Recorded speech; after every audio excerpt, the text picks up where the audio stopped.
Hey guys, எல்லாருக்கும் காலை வணக்கம். இன்றைக்கி போகி பண்டிகை, அதாவது மார்கழியோட கடைசி நாள். இதுக்கப்புறம் மார்கழி அடுத்த வருஷம்தான். பஜனை பாடுறவங்க, இந்த மார்கழி கோலம் போடுறவங்க, அதுக்கப்புறம் இந்த 3 நாள் பொங்கல் போடுவாங்க. அதுக்கப்புறம் எப்போ போல் அவங்க ரொட்டீன் போக ஆரம்பிச்சிருவாங்க. எங்களுக்கு போகி ரொம்பவே நல்லா போச்சு. நாங்கள் மோளம்லாம் அடிச்சுக்கிட்டு நல்லாவே ரொம்ப சந்தோஷமாகவே இருந்தது. ஏன்னா நாளைக்கு தைப்பொங்கல் இல்லையா, அதனால் ரொம்பவே சந்தோஷமாக தான் இந்த போகி நாங்கள் இது பண்ணோம். இந்த பழைய விஷயம்லாம் மறந்துட்டு நம்ம புதிய மனிதனாக மாறணும் அப்படின்வாங்க. நம்ம கூட இருக்கவங்க துரோகம் பண்ணாங்கன்னா கூட சரி, இவங்க இவ்வளோ தான், இவங்க இப்படி தான் அப்படின்னு நம்ம நினச்சிக்கணும். நம்மளுக்கு பண கஷ்டமோ இல்லை நம்ம எதிர்பார்ப்புகள் எதுவுமே நிறைவேறாத போது இனி வரும் காலங்களில் தை பிறந்தா வழி பிறக்குன்ற மாதிரி இனிமேல் தைவில் நம்மளுக்கு நல்லது தான் நடக்கணும் அப்படின்னு நினச்சிக்கிட்டு இந்த டேவே நம்ம ஆரம்பிக்கணும் அப்படின்னு சொல்லுவாங்க. இந்த டேலாம் கொளுத்தி முடிச்சுட்டு கோலம் போடலாம். நான் ஒரு மைல் வரை போய் அது ஒரு மைல் வந்து என்ன போடுறேனே தெரியாமல் ஒரு கோலம் போட்டேன். நான் கலர் என்னமோ நிறைய தான் வாங்கி வச்சேன், ஆனால் கோலம் என்னமோ இந்த மாதிரி தான் போட்டுட்ருக்கேன். நிறைய பேர் அந்த 3D கோலம்லாம் போடுறாங்க. நம்மளும் ட்ரை பண்ணுவோம், பார்த்தா நம்மளுக்கு அதெல்லாம் வரவே மாட்டேங்குது. சரி, வந்த வரைக்கும் போதும் அப்படின்னு சொல்லிட்டு இருக்கிறத நான் வச்சு இந்த மாதிரி போட்டு விட்டேன். தைப்பூச விரதம் இருந்தால் மாலை போடணுமா, 48 நாள் மாலை போட்டு தான் இருக்கணுமா அப்படின்னு கேட்குறீங்க. தைப்பூச விரதம் இருக்கிறவங்க மாலை போடுறதும் போடாமல் இருக்கிறதும் உங்களுடைய சௌகரியத்தை பொறுத்து மட்டும்தான் இருக்குது. விரதங்களும் சரி, நீங்கள் சாமிக்கு உங்களால் என்ன பண்ண முடியுமோ, உங்கள் உடம்பு என்ன பண்ணால் அதுக்கு ஒத்துழைக்குமோ அதை மட்டும் பண்ணுங்கள். தயவு செஞ்சு பாதியிலே நான் ஏதாவது பண்ணிவிட்டு அதை என்னால் முழுசாக பண்ண முடியல, அதனால் பாதியிலே ஸ்கிப் பண்ணுறது மட்டும் பண்ணவே பண்ணாதீங்க. அது வந்து விரதம் இருக்காமல் கூட இருக்கலாம், ஆனால் இந்த மாதிரி விரதம் மட்டும் இருக்கக்கூடாது. நான் சொல்கிறது அது மட்டும்தான். 3 வேளை சாப்பிட்டுட்டும் விரதம் இருக்கலாம், ஒன்றுமே தப்பு கிடையாது. நீங்கள் சாமியை நினச்சா மட்டும் போதும்.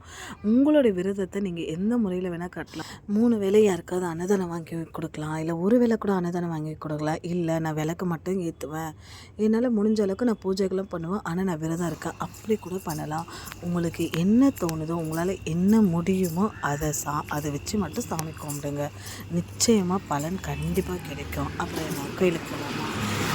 கோயிலில் எனக்கு ரொம்ப பிளெஸ்ஸிங் கிடச்சிது. என்னென்னா, நான் எப்பவும் போல் சாமி கும்பிட்டுட்டு விளக்கெலாம் ஏற்றிட்டேன். இன்றைக்கி வந்து இந்த ஆஞ்சநேய கோயிலில் இப்போ லாஸ்ட் பஜனை, அதாவது இதுக்கப்புறம் அடுத்த வருஷம் தான் பஜனை வைப்பாங்க இல்லையா.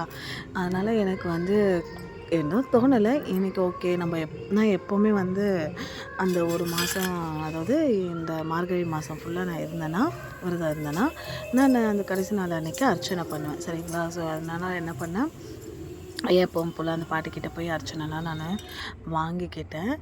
இது பார்த்திங்கன்னா சாமியோட முகூர்த்த தேங்காய். ஆக்சுவலி நான் அர்ச்சனைலாம் பண்ணிக்கிட்டு வெளியில் வந்துட்டேன்.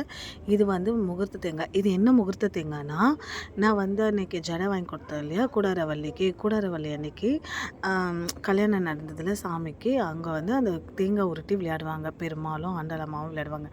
அந்த தேங்காய் இன்றைக்கி எனக்கு கிடச்சிது. நான் எதிர்பார்க்கவே இல்லை. எனக்கு என்ன சொல்கிறதுனே எனக்கு தெரியல. நான் எனக்கு ரொம்ப ரொம்ப ரொம்ப அப்செட்டாக இருந்தேன்.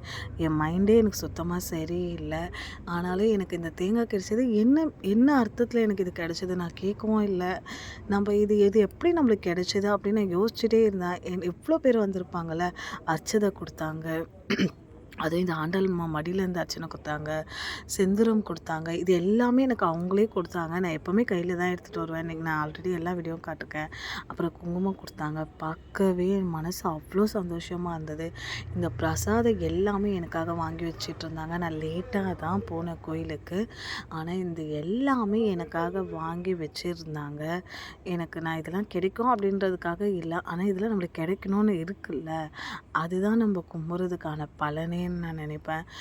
பலனுக்காக நான் கும்பிட்றேன் அப்படின்னு நான் இதுக்காக சொல்ல வரல. ஆனால் நம்மளுக்கு கிடைக்கிதில்ல, நம்ம எதிர்பார்க்காத ஒரு நிமிஷத்தில் நம்மளுக்கு கிடைக்கிதில்ல, அதுவும் நம்ம கஷ்டப்பட்டுட்டு இருக்கும் போது, நம்ம ரொம்ப ரொம்ப டவுனாக இருக்கிறப்ப, நம்ம என்னடா லைஃப் இது அப்படின்னு நம்ம உடஞ்சி உட்கார்றப்ப, நீ போகிற வழி கரெக்டு தான், நீ இப்படியே இரு அப்படின்னு நம்மளுக்கு சொல்கிற மாதிரி ஒரு விஷயம் நடக்கலை. இது கூட பரவாயில்ல. வெளியில் வந்தோடனே அந்த பாட்டி எனக்கு இந்த பூ வச்சுக்குமா அப்படின்னு சொல்லிட்டு நிறைய டிசம்பர் பூ கொடுத்தாங்க. அதுக்கப்புறம் சாமந்தி பூ கொடுத்தாங்க. எல்லாமே வாங்கிட்டு நான் வீட்டுக்கு வந்தேன். என்னால் இந்த முகூர்த்த தேங்காய் வாங்கினதில் நம்பவே முடியல. அப்போ கடவுள் நம்ம கையை பிடிச்சிட்டு தானே இருக்காரு.